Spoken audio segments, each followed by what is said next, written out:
everyone, this is Mistress Mara, and this week I have rants. So for some reason, 3 different clients who've never met each other did some of the similar things in the same week.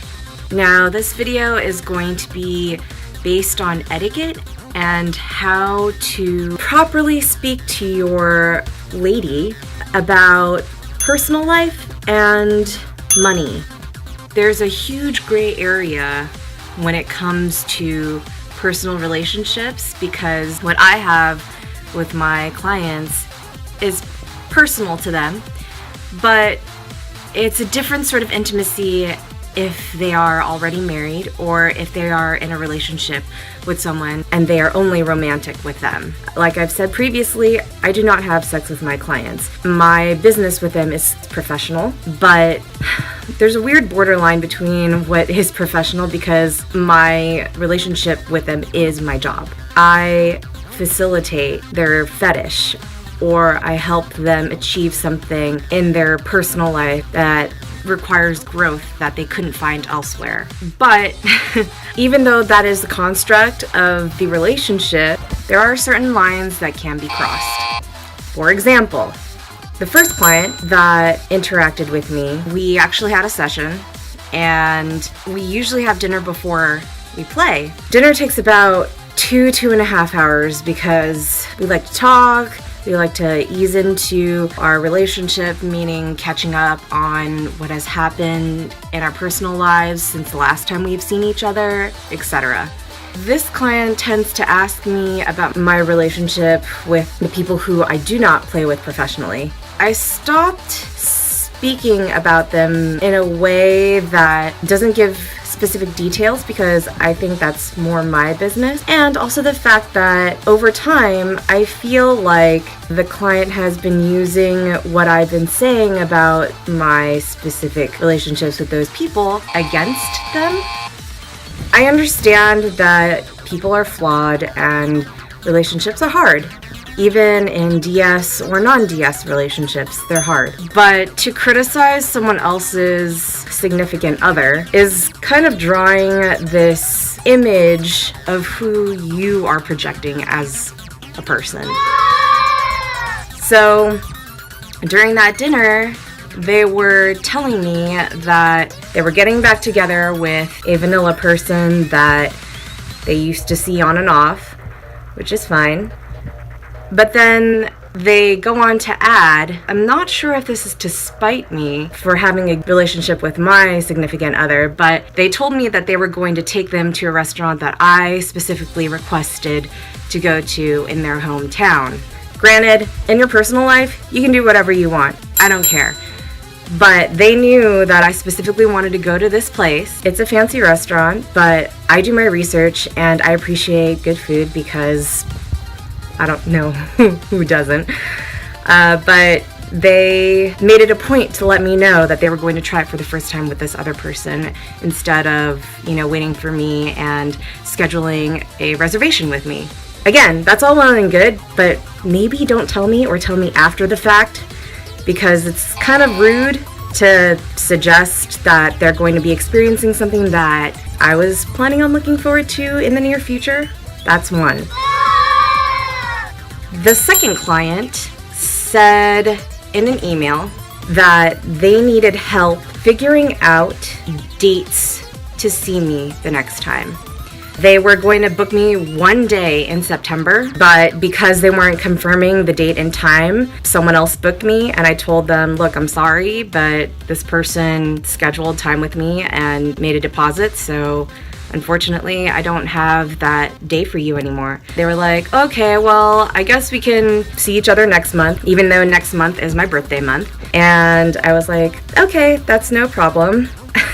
And then they come back with an email saying, well, I don't know when it's going to be, but can you help me decide where I should go with my girlfriend for my vacation on my birthday month, A, B, and C? And I just took a look at that email and I was like, are you serious right now? You want me to help you spend money on your girlfriend when I don't even have a foreseeable date that is being scheduled with me. I cost a lot less than his vacation with his girlfriend, but I get it. She's a priority. It's just, why bring that up with me? You know, it's kind of like, again, a little rude, because I'm not going on vacation with them. That would be an interesting vacation, but at the same time, why not say, you know what, I'm going to take a vacation next month for my birthday. I plan on going with my girlfriend, and I'll see you when I come back. It's bizarre. I don't know. Maybe it's just me, but this is a no-no in my book.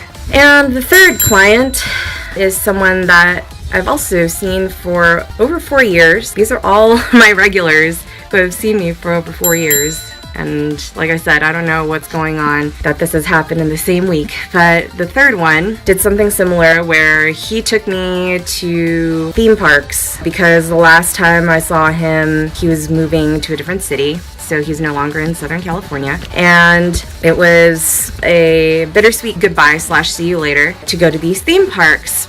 And while we were there, he treated me to the theme parks, which is nice. He was the one who invited me out. He bought me this cute little hat, super cute, really grateful for it. I'm grateful to have spent that time in those theme parks because I haven't been for over a year, so it was a great treat, and I let him know that. But then, again, we were having ice cream, and the day was winding down, and he told me, he was like, hey, so this girl I've been dating for 3 months, I should probably get her something for my trip down here because this was my vacation. And I was like, okay, so go get her something. We literally spent an hour and a half talking about what this girl is like because he had no idea what to get her. I am not her girlfriend. Why do I have to help you choose a gift for a girl who's going to be significant in your life? I understand that it's friendly advice, but at the same time, made me spend my time and energy. He ended up getting her a bracelet, which I picked out. I tried it on. I initiated the contact with the salespeople. And in the end, I was like, hey, do you mind if I get myself a little something?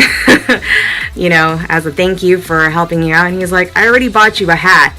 I just looked at him and I was like, really? Because what I'm asking for is 1/3 of the price of what you're spending on this girl that I have never even met, and you're spending time with me.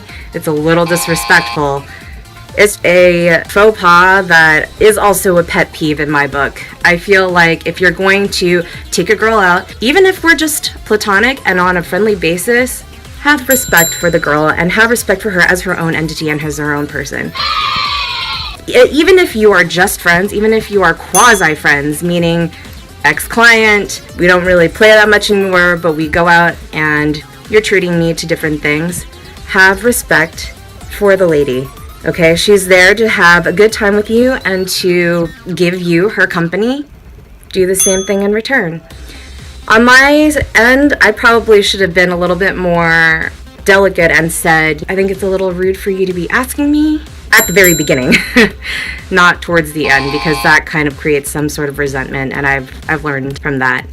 But if you are in this position when you are kind of on a hangout basis with your lady who is not your significant other, who you are treating, keep it in mind to keep your personal details personal, or kind of hint about it when you ask in the beginning to see if it's okay. Just test the waters and see if it's okay for you to be able to ask something, because maybe the lady will be like, yeah, sure, I'm feeling generous today, or I think we're on those kinds of terms. I think it's okay for you to ask me. On a positive note, because I don't just see rants throughout my week, I also see positive things that I like to rave about.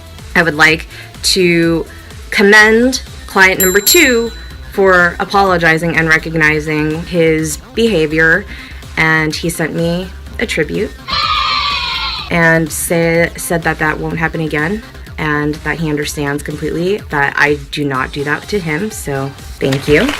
And to MP, who is my new financial slave, it is his duty to buy me things or reimburse me for bills or things that I would like to treat myself towards. But there were a couple times when he got really busy and kind of ignored my messages or pushed them to the back of his inbox. And I was like, okay, if this is how you're going to act, I'm going to up my wish lists and you're going to have to deliver or you get fined extra. And he actually tributed a couple of times with apologies saying, I'm sorry I've been slipping, or I'm sorry that I haven't done your wish list purchasing the way that you would like. Here you go. I will strive to do better next time.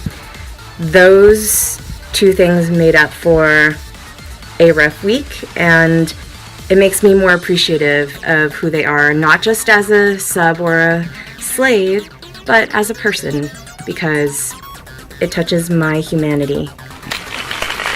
So that's all I have for today. Like, follow, comment, subscribe to my links below, and I will catch you next time. Be safe and have fun.